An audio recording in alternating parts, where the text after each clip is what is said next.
favorite band ko is The Ones and Cup of Joe. Okay na yun. Sa akin na The MNY. Ako ngayon, Jesse Barrera. Kalimutan na lang. Sinigang na baboy na may patis na may sili kalamansi.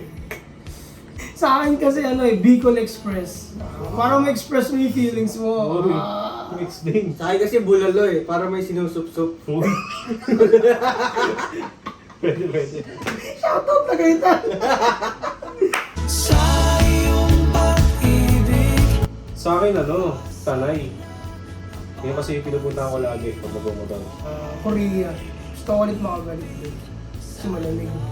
Sana all. Sa akin, Germany. Gusto ko rin bumalik.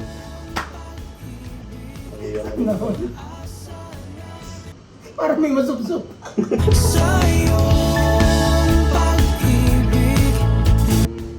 Yung rakrakan, sobrang dami nangyari, umulan pa, tapos na-stop pa ng isang oras.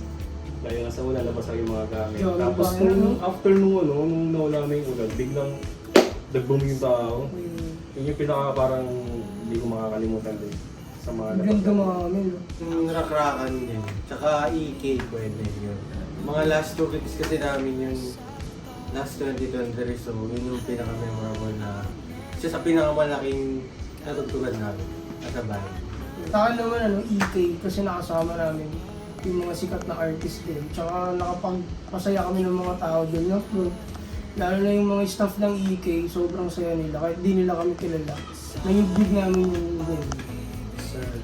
Hi! We are the MNY! So don't forget to stream our latest single, Sakali. Sa